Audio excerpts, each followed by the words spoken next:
Eric here. I'm in the studio with Dan Mulleary from DM Exotics. You guys might recognize him from our reptile adventures in Thailand.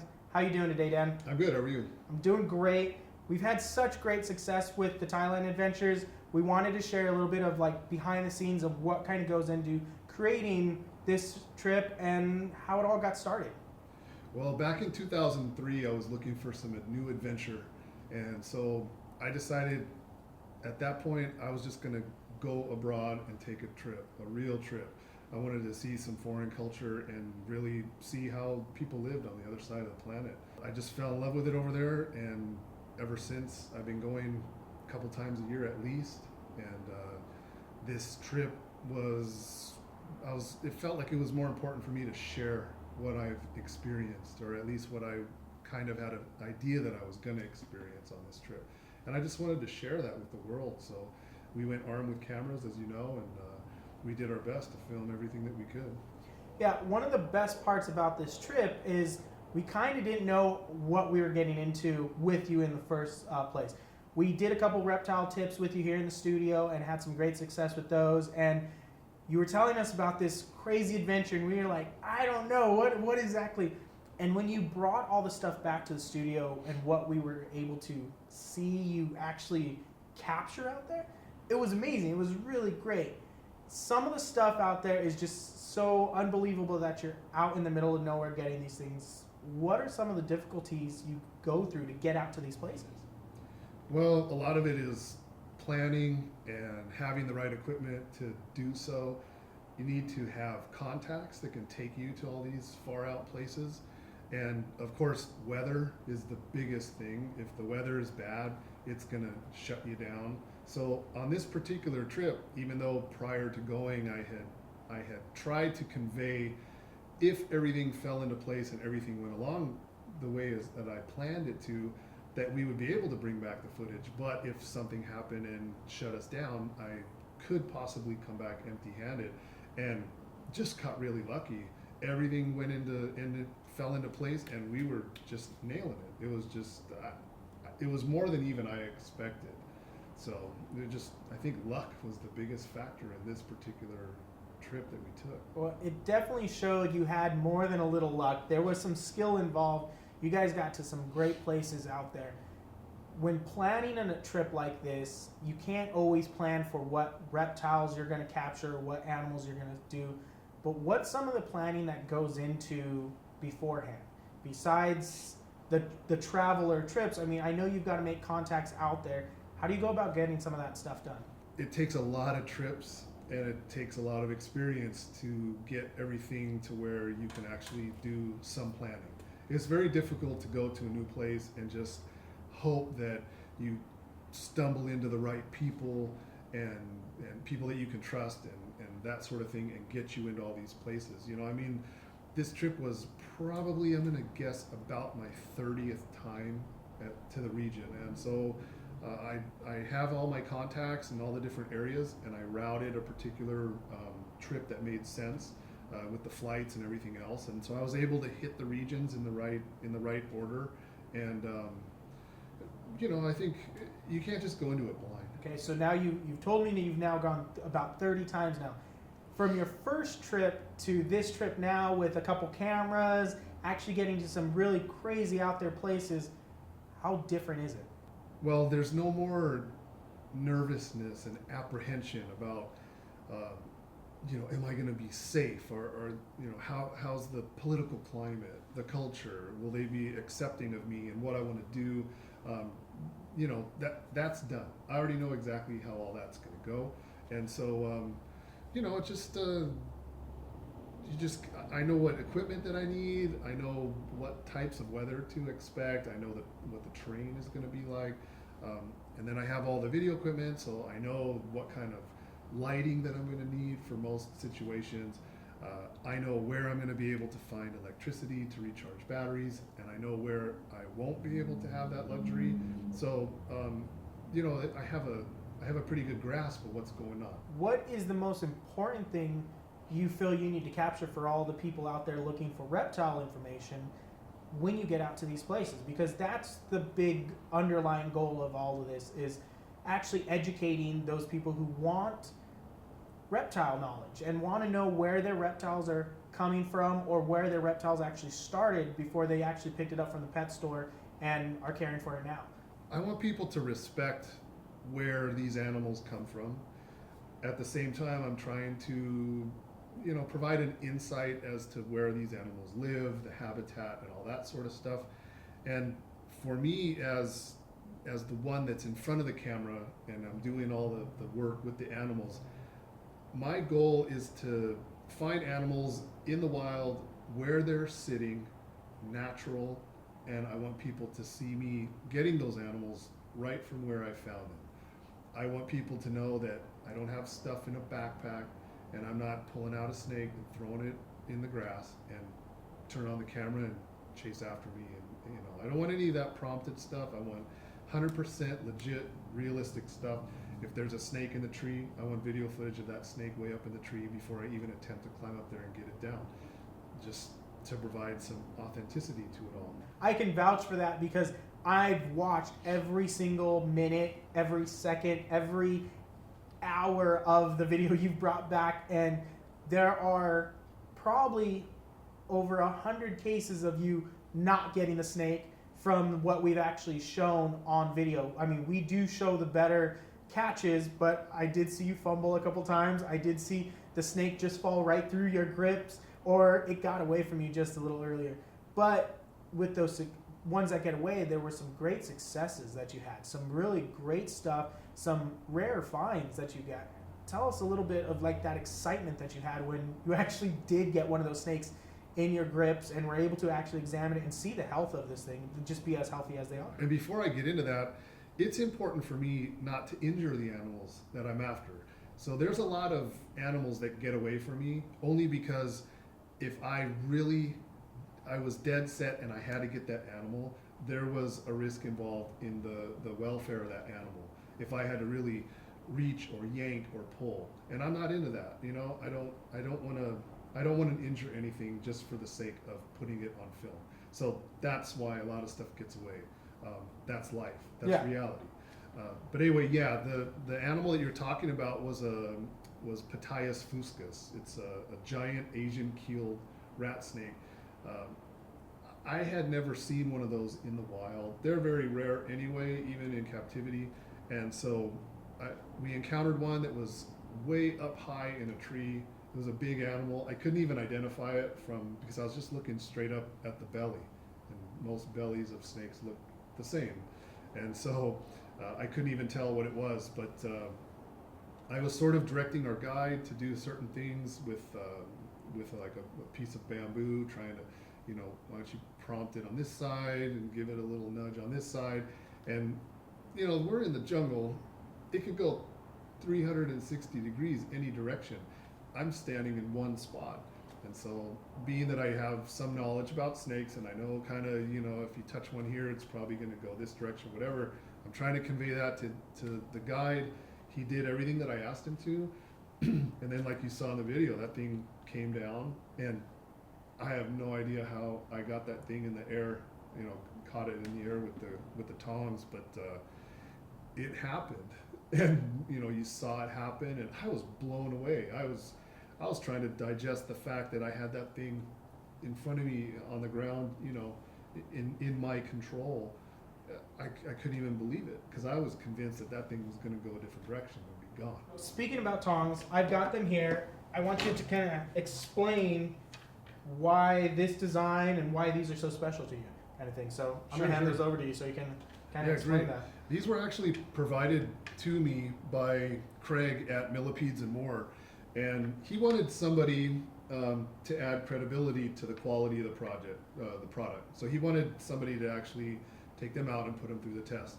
But anyway, these are the grabbers that I got the snake with out of the tree.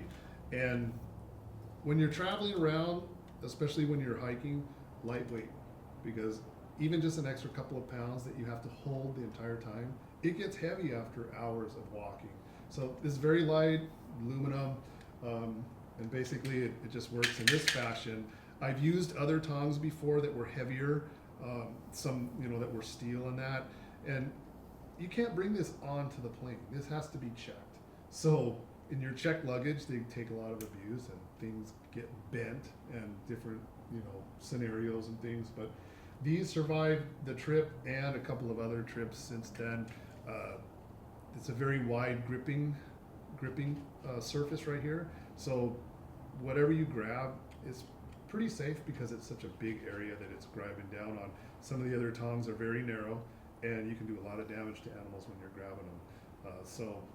Those are things to take into consideration. And this is just basically a hook. Can also be used to lift logs and flip things, if you needed to. This is extremely light. It's carbon fiber, stainless steel end. I could actually hang off of this if I hook that up and just, it's very, very strong. But this is even lighter. It's almost nothing. So for me to carry these pieces of equipment with me through the jungle, no problem. And they survived all the air travel. Well, one of the things I've noticed when you're using these things, you're actually screaming at your guides, non-poisonous, non-poisonous. And I know there's a language barrier that happens. And you're talking about the venomous creatures out there. And this is kind of a safety tool also that kind of protects you. Definitely, yeah. But tell us about, that's got to be a little nerve-wracking because you don't see what you're pulling down sometimes. You might not see what's underneath that log. Sure. How do you go about making sure you're safe when you do something like that? Well, these are keeping animals, an extra 3 or 4 feet away from you. And you extend your arm and you're even further. And so, do you want to stick your hand into some place that you can't see to, pull something out that you're not sure what it is? Or I definitely don't want to do that. Yeah. Yeah. So it's safety equipment basically, but it also it's safe for the animals, because of the design and that sort of thing. Now, this did not just happen in a week process. This was a month-long journey that you went. You went from the south to the north and back to the south, and all through the lakes, from different jungles, from caves to farms. There was so much ground that you covered. Some of the ways of transportation was just amazing. The landscape, the video that we saw of the actual scenery was gorgeous. It was awe-inspiring to see you on that kayak in that morning, just capturing that fog and the big, huge mountains behind you. It was great to see that. But some of those exotic things, the tuk-tuk, you look bigger than the thing. It looks like you could carry it on your back. That's got to be fun. Tell us a little bit about some of those, just a little bit more exotic ways of travel out there. Yeah, sure. It wasn't my first trip. I know this stuff, right? So I know what to expect. I know when to duck when I'm getting into things. I have a few marks that I learned. But all that stuff's great. Tuk-tuk is it's the traditional common way to get around over there, and some people like it, some people don't. But I just go the local way. It's cheap. The kayaks and all that stuff. That stuff's great. That's where it's time to you really take it all in and you really appreciate where you're at. I love those shots that you guys got from the traveling. It's really cool seeing you on that stuff. One of the things I think we should share with everybody is you get some great stuff in the hotels, but you get out to these places that are on raft houses and they don't have the same amenities that you get at a hotel. So bathing wise, we've got some footage of you bathing. Explain that before I kind of show it to everybody, but it's pretty fun. Well, again, that's the reality of it out there. You're on a lake, it's fresh water, and that's how you do it. That's basically how you do it. Everybody does it. Well, I suppose there are some bashful ones that decide not to clean themselves at all, but anyway, we come back from all these treks and we're really filthy, and that's how you do it. It's just, you don't really think about it while you're doing it. But from the audience's standpoint, I figured everybody's looking at this stuff and people are considering maybe doing it themselves or experiencing it for themselves. And those are some of the things that you have to be prepared for. So, get yourself wet and soap down and jump back in and rinse off and it's over with. So it's actually really cool. I enjoy it. I think it's kind of interesting, I guess at one with nature or whatever. But I like it. I really like it. It's no different than jumping in the lake. You're just jumping in the lake with some soap. That's it. But it is funny. We're glad we can share it with everybody. So that wasn't your first bath of the trip. You actually took a dive, actually in search for some reptiles. Tell us a little bit about that footage that didn't make the cut. We were following that little water tributary, I call it. Wouldn't really be a river. It was smaller than that. And I noticed some tracks on the sandy bank of that area. It kind of took a bend, and it was like a deep spot in the water, I could tell. And they were turtle tracks. So I thought, wow, that's pretty cool, because a lot of times you don't come across turtles and tortoises in the wild. So I had some dive goggles with me in my backpack. So yeah, I stripped down to my shorts and put on the goggles and went swimming around in there. Water was cold. It was warm outside, but it's cold water. I didn't find anything, but it was great. I got to see what it looked like down there. It was clear water, so it was actually kind of refreshing. Okay, so we've had some fun at your expense. You didn't catch the turtle, but it's great to see you actually going out and trying to get those things. But I've got one more little thing at your expense also. Your tagline. You use it all the time when you actually did get something. One more time for camera. Let's hear it. Yep. How cool is that? How cool is that? Check that out. How cool is that? How awesome is that? But how cool is that? How cool is that? The excitement that you have when you catch these animals, it's just great. It's awesome. It comes through on camera really well. And because of that, we really enjoy sharing it with everybody. It's really cool. But you don't do it alone. There's someone else who's on that trip with you all the time, someone who actually handles the camera and deals with everything. Tell us a little bit about your cameraman. My cameraman is actually a woman. It's my wife, Apple. And yeah, she accompanies me on all these trips, and she puts up with all this stuff. She works the camera, and she helps with animals. She even does some of the handling. You might see her painted fingernails in a couple of the shots of some of the close-ups and things. And yeah, we make a really good team. Believe it or not, it's just us two, and we work it pretty hard. But we're a really good match. Apple did a phenomenal job with the camera. She does great work, and you guys seem to work really well with each other. I want her to join us and tell us a little bit about her side of the story, basically, with this. Yeah. So, Apple, if you can come out and join us, that'd be great. Apple, you brought back some amazing footage. It made it a lot easier to sort through it and just watch it. It made it exciting. But it's got to be one crazy thing to get out into these places and capture this stuff with Dan. Yeah, so at first you have to have a guts to do things first, because our travel stuff is pretty much going to cave, like a caving stuff in the jungle. You have to walk through all the muddy and the leeches everywhere around you, and it's all kind of like a hardcore traveling. You guys get into a lot more than just the leeches. You guys get into caves where there's bat guano on the floor. There's giant spiders crawling around. You're dealing with a bunch of creepy crawly situations that sometimes freak people out. Apple, you handle it like a champ, but I know there's some difficult things about what you do. Let us know about some of those things. My main concern is about his safety. About every time when he go close to all the venomous animals, that is really get me feel like you have to really be careful about the stuff. So that's my main concern, is pretty much about him. You're not just playing the role of the cameraman, you're also playing the role of his safety advisor, because we know Dan's excitement. He just wants to get in and get to these animals and learn as much as he can about them, and sometimes you need that person there to help. And you're not the only one on these adventures with him. You've also got a lot of guides, a lot of drivers, even your family lives out there in Thailand. Tell us a little bit about the people that are out in Thailand helping you out with these trips. Yeah, those people are vital. Without those people, it's impossible to make any of this happen. Her uncles and her brothers, they take us out into their area. That's their home. They know all the spots and what we're looking for. They work really hard. One of our guides down in the south, P. Dang, awesome guy. He knows what we're looking for, and he works so hard to get us there. The boat driver, the van drivers, you know, all those guys, they play a gigantic part in what we do.